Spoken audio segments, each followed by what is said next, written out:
दिल्ली में जारी ऑक्सीजन संकट पर दिल्ली हाईकोर्ट ने कहा है कि अगर किसी ने भी ऑक्सीजन की आपूर्ति में अड़चन डाली तो उसे लटका देंगे।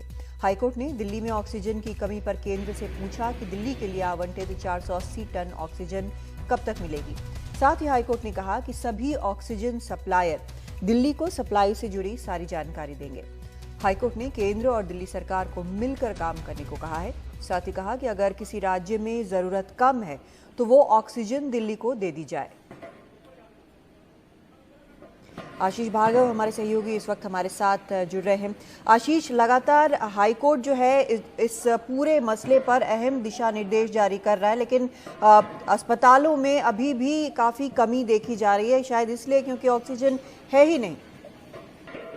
बिल्कुल, देखिए यहाँ पर कई घंटे तक सुनवाई हुई और हाईकोर्ट ने एक और बात की कादम्बरी नाराजगी जताई कि पिछले कई दिनों से वो ये सुनवाई कर रहे हैं और रोजाना सिचुएशन एक जैसी होती है, जबकि सरकारें कहती हैं कि वो इंतजाम हो रहा है, ऑक्सीजन पहुंच रही है, लेकिन हर बार अस्पताल हाईकोर्ट आते हैं और हाईकोर्ट को ये सुनवाई करनी पड़ती है। तो यहाँ पर कुल मिलाकर जो आज करीब 3 घंटे की सुनवाई चली है उसमें 2 चीजें सामने आई हैं। पहली चीज ये है कि जो केंद्र सरकार का ये कहना है कि ऑक्सीजन की कमी बिल्कुल नहीं है, ऑक्सीजन पर्याप्त से भी ज्यादा मात्रा में है, लेकिन जो कमी है वो दिल्ली सरकार में है, क्योंकि दिल्ली सरकार ना तो ऑक्सीजन की अपने कोटे की ऑक्सीजन ले पा रही है, टैंकरों की व्यवस्था कर पा रही, ना ही वो डिस्ट्रीब्यूशन कर पा रही है। ये केंद्र सरकार का कहना है। दिल्ली सरकार का ये कहना है कि वो एक ऑक्सीजन उत्पादक स्टेट नहीं है और ये बात हाईकोर्ट ने मानी भी है। और दूसरी चीज कि वो इंतजाम नहीं कर पा रही टैंकरों का, क्योंकि उद्योग नहीं है दिल्ली में उस तरीके की। तो ये दिल्ली सरकार के लिए बहुत मुश्किल काम है। केंद्र सरकार को इसमें आगे बढ़ना चाहिए, लेकिन दिल्ली हाई कोर्ट ये कह रहा है कि दिल्ली सरकार घर पर नहीं बैठी रह सकती कि सब कुछ केंद्र सरकार करेगी।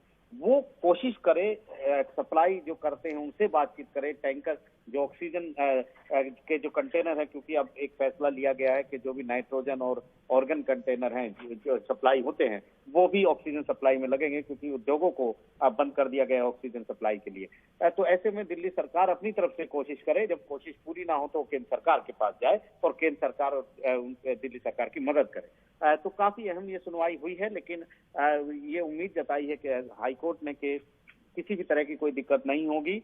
जल्द से जल्द रेलवे के जरिए एयरलिफ्टिंग करके किसी भी तरीके से दिल्ली के भीतर, क्योंकि लोग मर रहे हैं ऑक्सीजन के बिना, अस्पतालों में हालात खराब हैं, तो यहाँ पर पहुंचेंगी। दूसरी बड़ी बात हाईकोर्ट ने ये कही है, क्योंकि दिल्ली सरकार का ये कहना था कि कई जगह से ऐसी सूचना है कि उनके कोटे की ऑक्सीजन है, लेकिन वहां पर जो सरकारी अधिकारी हैं वो डाइवर्ट कर रहे हैं, वो ऑक्सीजन दिल्ली नहीं आने दे रहे हैं। तो इस पर दिल्ली हाई कोर्ट ने तल्ख टिप्पणी की, काफी सख्त टिप्पणी की। वो पहले भी करता रहा कि ऐसे अफसरों को, जो किसी भी स्तर पर कोई अफसर होगा जो इस तरीके से ऑक्सीजन में दिक्कत करेगा, ऑक्सीजन के परिवहन में, उसको लटका दिया जाएगा, उसको छोड़ा नहीं जाएगा। तो ये बड़ी टिप्पणियां यहाँ पर हाईकोर्ट ने की है और उम्मीद जताई है कि अब केंद्र सरकार और दिल्ली सरकार मिलकर के दिल्ली की जो समस्या है उसे दूर करेंगे। एक और अहम बात कदम ये हुई है कि एक IIT की रिपोर्ट का हवाला दिल्ली हाई कोर्ट ने दिया है और कहा है कि मिड मई में सुनामी आने वाली है, ऐसी रिपोर्ट में कहा गया था। तो उसके लिए केंद्र सरकार की क्या तैयारी है ये भी पूछा।